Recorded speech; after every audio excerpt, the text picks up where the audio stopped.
Artıq Travakkoda hesabat valyutası, satış valyutası, məzənnə və onun əsasında hesabat dəyişiklikləri funksiyası əlavə olundu. Bu yenilik beynəlxalq əməliyyatların daha dəqiq izlənməsi və maliyyə nəticələrinin doğru analiz edilməsi üçün nəzərdə tutulub.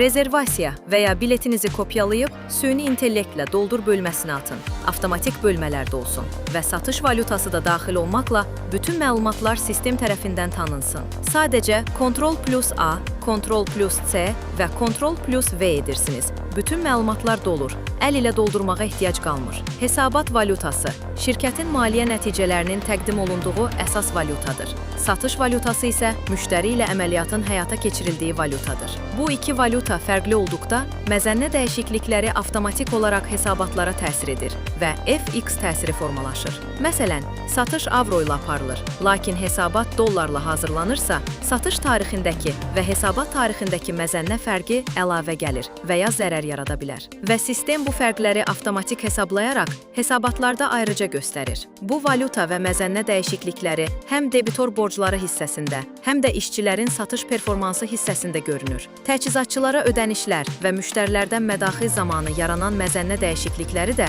bütün hesabatlara təsir göstərir və sistemdə tarixçə üzrə əks olunur. Beləliklə, istifadəçilər yalnız ümumi maliyyə nəticələrini deyil, həm də borcların real dəyərini və əməkdaşların satış göstəricilərinin məzənnə təsiri ilə necə dəyişdiyini aydın şəkildə izləyə bilirlər. Nəticədə Travakkoda hesabat valyutası ilə satış valyutası arasındakı çevrilmələr, məzənnə fərqləri və onların maliyyə nəticələrinə təsiri daha şəffaf, avtomatlaşdırılmış və istifadəçi üçün daha rahat şəkildə təqdim olunur.